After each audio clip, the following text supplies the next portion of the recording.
ओम शांति। आज हम प्यारे बाबा की 2 फरवरी 1972 की मुरली चिंतन करेंगे। मुरली का टाइटल है प्रीत बुद्धि की निशानियां।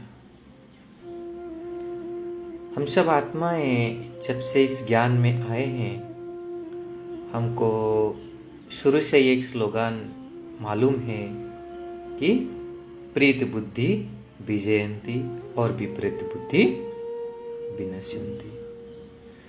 तो इस स्लोगन के साथ हम भले भांति परिचित है और हमें भी जब कोई पूछता है, चाहे क्लास में दीदियां पूछते हैं या मधुबन में भी कोई पूछता है क्लासेस में, तो हम प्रीत बुद्धि में जरूर सब हाथ उठाते हैं। और ऐसे भी है, तभी तो हम बाबा के ज्ञान पर चल रहे हैं।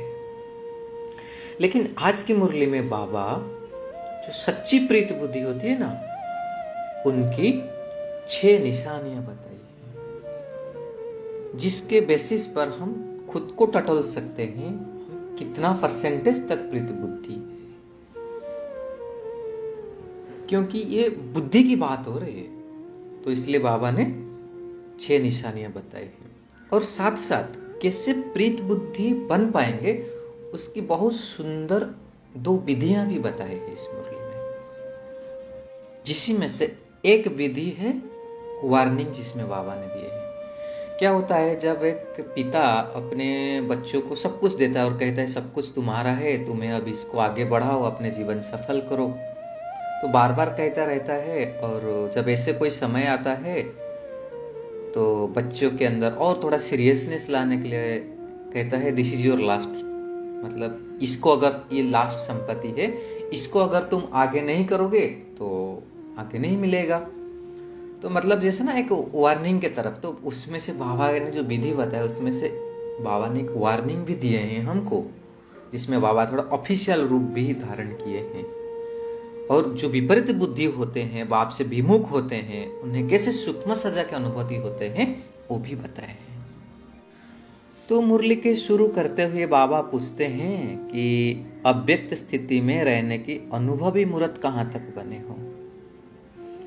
अगर अव्यक्त स्थिति में जो स्थित होंगे ना, उनकी निशानी क्या होगी कि हर संकल्प और हर कार्य उनका अलौकिक होगा। ऐसा अव्यक्ति भाव में व्यक्त देश और कर्तव्य में रहते हुए भी कमल पुष्प के समान न्यारा और एक बाप का सदा प्यारा रहता है। तो बाबा कहते हैं ऐसे जो अलौकिक अव्यक्त स्थिति में रहता है, मतलब कमल पुष्प समान न्यारा और बाप का प्यारा, सब कुछ करते हुए भी बुद्धि बाप की तरफ रहे, उनको बाबा 2 टाइटल दिए। एक है अल्लाह का लोग और दूसरे टाइटल दिए प्रीत बुद्धि। अगर हम हर कार्य अलौकिक और अव्यक्त स्थिति में रहते हुए करते हैं तो उन्हें प्रीत बुद्धि कहा जाएगा। बाबा फिर वही स्लोगन को याद दिला है कि प्रीत बुद्धि विजयंती और विपरीत बुद्धि विनश्यन्ति। तो बाबा कह रहे इस स्लोगन को सारे दिन में अपने आप से लगाते हो कि कितना समय प्रीत बुद्धि अर्थात विजयी बनते हैं और कितना समय विपरीत होने से हार खा लेते हैं। तो जब जब हमें हार खाते हैं ना, चाहे संकल्प में चाहे कर्म में, तो समझ लेना चाहिए कि मैं बाप से विपरीत हो गई हूं, मेरी बुद्धि बाप से विमुख हो गई है। तो पहला निशानी बाबा बोले प्रीत बुद्धि अर्थात विजय। अगर हम प्रीत बुद्धि सच्ची बाबा के साथ है तो विजयी होगी हमारी। दूसरा है, बाबा कह रहे हैं प्रीत बुद्धि वाला श्रीमत के विपरीत एक संकल्प भी नहीं उठा सकता है। बहुत इंपॉर्टेंट। जब हम श्रीमत के अगेंस्ट, बाबा के यज्ञ के अगेंस्ट कोई संकल्प मन में भी लाते हैं, तो सोच लेना चाहिए मैं प्रीत बुद्धि नहीं हूं।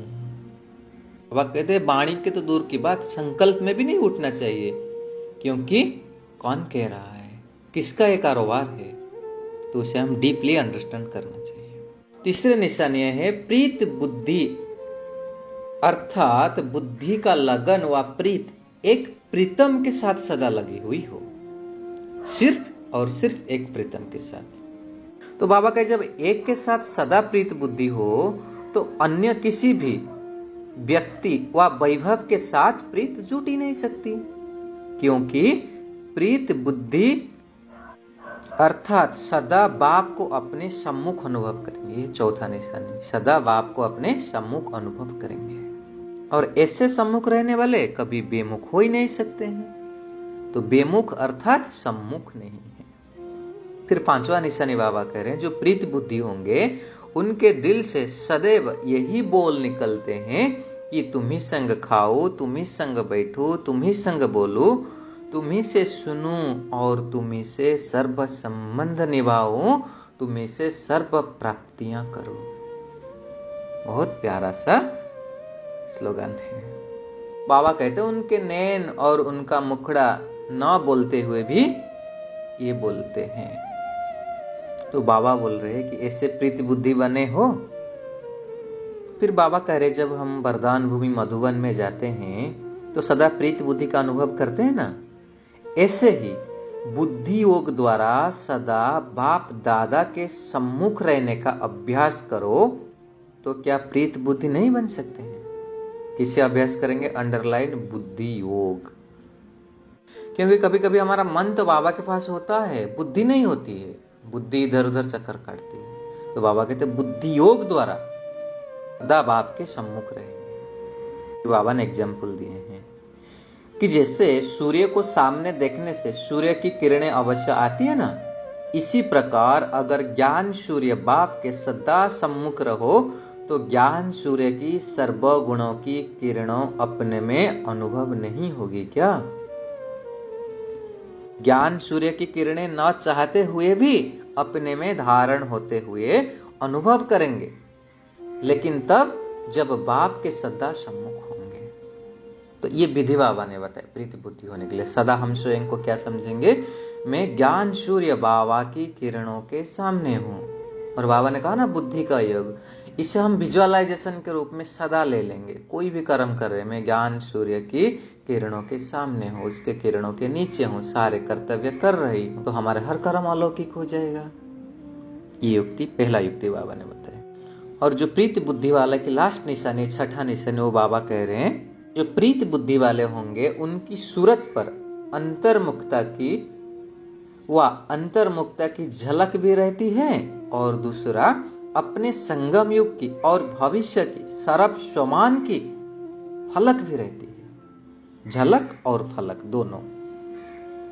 तो ऐसे सदैव ना सिर्फ फलक दिखाई दे लेकिन झलक भी तो दिखाई दे, मतलब हर्षित मुक्ता के साथ साथ अंतर्मुख भी दिखाई दे।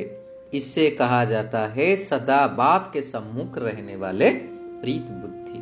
बैलेंस अंतर्मुक्ता और हर्षित मुक्ता की। तो ये 6 निशानियां थी प्रीत बुद्धि की। और प्रीत बुद्धि बनने का बाबा ने पहला युक्ति बताया कि स्वयं को सदा ज्ञान सूर्य के सम्मुख अनुभव करेंगे। और दूसरा निशान, दूसरी विधि जो बाबा कह रहे प्रीत बुद्धि बनने के लिए, वो है इंपोर्टेंट लाइन है, सुनेंगे। बाबा कह रहे अगर यह सदा स्मृति में रहे कि इस तन का किसी भी समय विनाश हो सकता है, तो यह विनाश काल स्मृति में रहने से, यह विनाश काल स्मृति में रहने से प्रीति बुद्धि स्वतः हो जाएगी। क्योंकि इससे हम विस्मृति हो जाती है ना, इससे विनाश होगा। अगर वो स्मृति में रहेगा, ये हर घड़ी मेरा अंतिम घड़ी है, तो ऑटोमेटिकली, और है कौन सहारा? ना कोई वस्तु है ना कोई पदार्थ है इस संसार में, एक तो वही है। तो ऑटोमेटिकली ये प्रीति बुद्धि बना देगी। ये भी एक बहुत सुंदर पावरफुल युक्ति आज बाबा ने बताई है। फिर बाबा ने उसको एक्सप्लेन करके कहते हैं जब विनाश काल आता है ना, तो अज्ञानी भी बाप को याद करने का प्रयत्न करते हैं, लेकिन परिचय के बिना प्रीति जुट ही नहीं पाती है। अगर यह सदा स्मृति में रखो कि क्या है, यह अंतिम जन्म नहीं, अंतिम घड़ी है। इंपोर्टेंट, अंतिम घड़ी। यह याद रहने से कोई भी और याद नहीं आएगा। इसलिए बाबा कैसे प्रीति बुद्धि बने हो? इसलिए बाबा कहे अगर मन में व्यर्थ संकल्प आती है या विकल्प आते हैं तो क्या उसे प्रीति बुद्धि कहेंगे? और बाबा कहे जब ऐसे सदा प्रीति बुद्धि रहेंगे, उनको बाबा और एक टाइटल दे रहे विजय रत्न। अभी इंट्रोस्पेक्ट करने के लिए बोल रहे। बाबा बोले चेक करो, कहां भी किसी प्रकार की कोई साथ प्रीत ना हो। बाबा कह रहे जैसे लोगों को प्रदर्शनी में संगम के चित्र पर खड़ा करके पूछते हो ना कि अभी आप कहाँ हो और कौन हो, तो बाबा बोले संगम पर खड़ा करके क्यों पूछते हो, क्योंकि संगम ही ऊंचे से ऊंचा स्थान, ऊंचे से ऊंचा युग। तो इसी प्रकार अपने आप को ऊंची स्टेज पर खड़ा करो और अपने आप से पूछो कि मैं सदा प्रीत बुद्धि हूं व नहीं हूं। वह कभी प्रीत बुद्धि के लिस्ट में आते हैं और कभी निकल जाते हैं। ये बाबा इंट्रोस्पेक्ट करने के लिए आज कहा है। अगर अभी सदा प्रीति बुद्धि नहीं बने, अर्थात कहां न कहां सूक्ष्म रूप में या स्थूल रूप में किसी से भी कहां से भी प्रीति लगी हुई है, तो वर्तमान समय बहुत इंपॉर्टेंट पॉइंट, जबकि पढ़ाई का कोर्स समाप्त और रिवीजन चल रहा है, तो इसी से समझना चाहिए कि परीक्षा का समय कितना समीप है। अगर कोई भी स्थूल या सूक्ष्म रूप में वस्तु या व्यक्ति में हमारे लगाव है, तो हमें स्वयं को याद दिलाएंगे ये लास्ट समय है, अंतिम समय चल रहा है, मेरी बुद्धि कहां भटक रही है। फिर बाबा ने और एक एग्जाम्पल दिया कि जैसे गवर्नमेंट क्या करते हैं, बीच बीच में पेपर लेकर, मतलब इंटरनल सेमेस्टर पेपर लेते हैं ना, और बच्चों के मार्क्स को इकट्ठा जमा करती है। इसी प्रकार वर्तमान समय जो भी कर्म करते हो, समझो प्रैक्टिकल पेपर दे रहे हैं और इसी समय के पेपर की रिजल्ट फाइनल पेपर में जमा हो रही है। ये भी बहुत सुंदर तरीका है। बाबा ने बोले कि मतलब ऐसे नहीं कि अंतिम समय में जो होगा, हमारा इस घड़ी हम जो भी कर्म कर रहे हैं, इसी का प्रैक्टिकल में मार्क्स जमा हो रहा है और वही जाकर के अंतिम पेपर में हमारा रिजल्ट में काउंट होगा। बाबा वार्निंग की बात दे रहे हैं। बाबा कह रहे अभी थोड़े समय में यह भी अनुभव करेंगे कि कोई भी विकर्म करने वालों को सूक्ष्म रूप में सजाओं का अनुभव होगा। जैसे प्रीत बुद्धि वाले चलते फिरते बाप के चरित्र और बाप के कर्तव्य की स्मृति में रहने से बाप के मिलने का प्रैक्टिकल अनुभव करते हैं, वैसे विपरीत बुद्धि वाले बेमुख होने से सूक्ष्म सजाओं का अनुभव करेंगे। अभी सूक्ष्म सजाएं क्या है, हम सब चिंतन करके निकलेंगे। इसे तो पता है, लेकिन मेरे लाइफ में मुझे सूक्ष्म सजा कब मिलती है? योग नहीं लगता है, मन उदास ही होता है, बाबा से प्यार का अनुभव नहीं होता, ये सब सूक्ष्म सजा हो ना, तो तभी सोचेंगे कि हमारे बाप के साथ प्रीत बुद्धि नहीं है। इसलिए बाबा कह रहे फिर भी बाप दादा पहले से ही सुना रहे हैं कि उन सजाओं का अनुभव बहुत कड़ा है।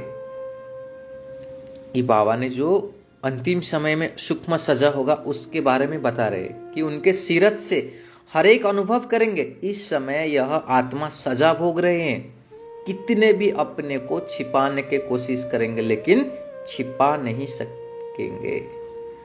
वह एक सेकेंड की सजा अनेक जन्मों के दुखों का अनुभव कराने वाली है।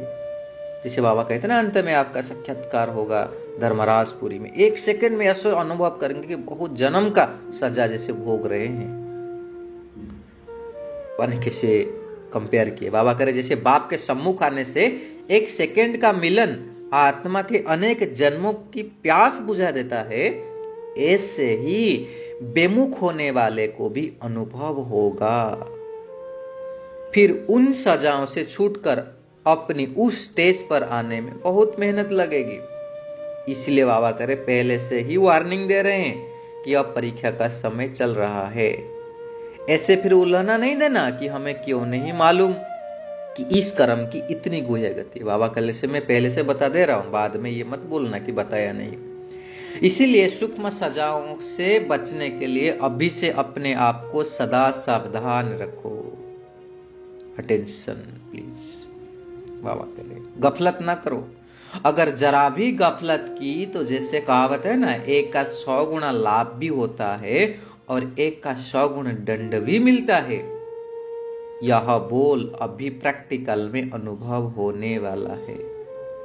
इसीलिए सदा बाप के सम्मुख सदा प्रीत बुद्धि बनकर रहो।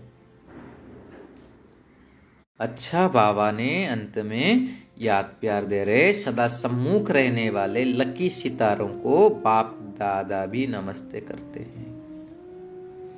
तो ऐसे सदा हमको अपने सामने रखने वाले ज्ञान सूर्य बाप दादा को भी हम बच्चों का याद प्यार और नमस्ते। तो आज सारा दिन हम यही प्रैक्टिस करेंगे। मैं आत्मा लकी सितारा ज्ञान सूर्य बाबा के किरणों के सामने हूँ, किरणों के नीचे हूँ और रह करके सारे कार्य कर रहा हूँ। तो और स्वतः हमारी बुद्धि बाप के साथ जुड़ी रहेगी। और बाबा ने जो दूसरा उपाय बताया कि मेरा हर घड़ी अंतिम घड़ी है, इससे भी अपने दिमाग में बुद्धि में रख करके कार्य करेंगे तो स्वतः प्रीत बुद्धि हो जाएंगे और शाम तक उसका चार्ट निकालेंगे हम आज कितना समय बाप की प्रीत बुद्धि में रहे। अच्छा जी, ओम शांति। शुक्रिया बाबा।